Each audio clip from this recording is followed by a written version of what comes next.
Hi అండి, అందరూ బాగున్నారా? Welcome back to my channel Arushri unique. ఈరోజు మనం ఎమ్మే అండ్ టేస్టీ చేపల పులుసు ఎలా చేయాలో చూసేద్దాం ఫ్రెండ్స్. ఎప్పట్లా కాకుండా ఇలా ఒకసారి డిఫరెంట్గా ట్రై చేయండి. చాలా అంటే చాలా ఎమ్మే అండ్ టేస్టీగా ఉంటుంది. మీరు కూడా ఒకసారి ట్రై చేసి ఎలా వచ్చిందో మాకు కామెంట్ చేయండి. నెక్స్ట్ మనం ప్రాసెస్లోకి వెళ్ళిపోదాం. ముందుగా చేపలను అయితే కడిగి పక్కన పెట్టుకున్నాను. నెక్స్ట్ గ్యాస్ ఆన్ చేసి ఒక ముక్కుడు పెట్టుకొని అందులోకి 1 టేబుల్ స్పూన్ వరకు ధనియాలు, 2 ఎండుమిర్చి ఇలా కట్ చేసి వేసుకోవాలి.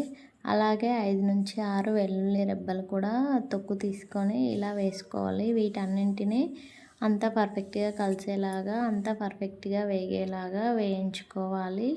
గ్యాస్ పైన మంటను సిమ్లో ఉంచి ఇలా వేయించుకోవాలి. చూడండి, ధనియాలు, ఎండుమిర్చి అన్నీ అయితే కలర్ చేంజ్ అయ్యాయి. నెక్స్ట్ మిక్సీ జార్లోకి తీసుకొని పొడి చేసి పక్కన పెట్టుకోవాలి. నెక్స్ట్ గ్యాస్ ఆన్ చేసి గ్యాస్ పైన బౌల్ పెట్టుకొని అందులోకి సాజీరా, బిర్యానీ ఆకు, ఇలాచీ, 2 లవంగాలు వేసుకోవాలి. నెక్స్ట్ అందులోకి కట్ చేసి పెట్టుకున్న ఆనియన్, పచ్చిమిర్చి కూడా వేసుకోవాలి. ఆనియన్, పచ్చిమిర్చి మంచిగా వేయించుకోవాలి. ఆనియన్, పచ్చిమిర్చి వేగాక అందులోకి 2 టమాటాలు కట్ చేసి పెట్టుకొని వేసుకోవాలి.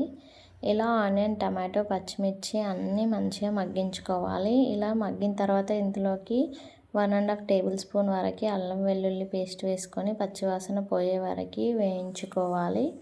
ఇలా ఒకసారి ట్రై చేసి చూడండి. చాలా అంటే చాలా టేస్టీగా ఉంటుంది. ఇందులోకి 1½ టేబుల్ స్పూన్ పసుపు, 3 టేబుల్ స్పూన్ల వరకు కారం, అలాగే 2 నుంచి 1/2 టేబుల్ స్పూన్ వరకు ఉప్పు అయితే వేసుకొని అంతా పర్ఫెక్ట్గా కలిసేలాగా కలుపుకోవాలి. ఆ పసుపు, ఉప్పు, కారం అన్నీ ఆయిల్లో మంచిగా వేయించుకోవాలి. అవి కూడా పచ్చివాసన పోయే వరకు, ఆయిల్ పైకి తేలే వరకు. నెక్స్ట్ ఒక చిన్న నిమ్మకాయ సైజ్ అంతా చింతపండు అయితే నానబెట్టుకోవాలి. అందులోది రసం తీసి ఇప్పుడు దీనిలోకి యాడ్ చేసుకోవాలి. ఉల్లిగడ్డ వాటిలోకి ఇలా యాడ్ చేసుకున్న తర్వాత పులుసు కూడా అంతా పర్ఫెక్ట్గా కలిసేలాగా కలుపుకోవాలి. ఇందులోకి మనము కావాల్సినన్ని వాటర్ అయితే తర్వాత యాడ్ చేసుకోవాలి. చూడండి, ఇప్పుడు ఆయిల్ అయితే పైకి తేలింది. పులుసు కూడా ఆయిల్లో మంచిగా వేగిపోయింది. నెక్స్ట్ ఇందులోకి మనం గ్రేవీకి సరిపడా వాటర్ అయితే యాడ్ చేసుకోవాలి. ఇక్కడ నేను ఒక గ్లాస్ వరకు అయితే వాటర్ అయితే యాడ్ చేశాను. చూడండి, వాటర్ యాడ్ చేసుకున్నాక అంతా పర్ఫెక్ట్గా కలిసేలాగా కలుపుకోవాలి. ఇలా కలుపుకున్న తర్వాత ఈ పులుసు మొత్తాన్ని మనమైతే మరిగించుకోవాలి. ఇలా మరుగుతున్నప్పుడు మనం ముందుగా కడిగి పక్కన పెట్టుకున్న ఫిష్ ముక్కల్ని ఒక్కొక్కటిగా ఈ పులుసులోకి వేసుకోవాలి. ఇలా ముక్కలన్నింటినీ వేసుకున్న తర్వాత మళ్ళీ ఆయిల్ పైకి వచ్చే వరకు అయితే పులుసుని అయితే మరిగించుకోవాలి. ఫిష్ ముక్కలు వేసాక మీరు మెల్లిగా కలుపుకోవాలి, లేకపోతే ఫిష్ ముక్కలు అయితే విరిగిపోతాయి.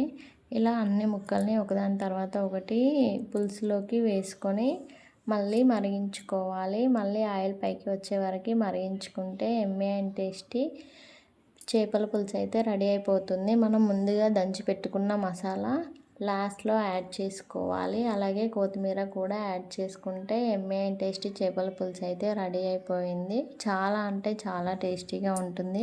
మీరు కూడా ఒకసారి ఇలా ట్రై చేసి చూడండి. చాలా అంటే చాలా టేస్టీగా ఉంటుంది. మీకు ఎలా వచ్చిందో మాకు కామెంట్ చేయండి.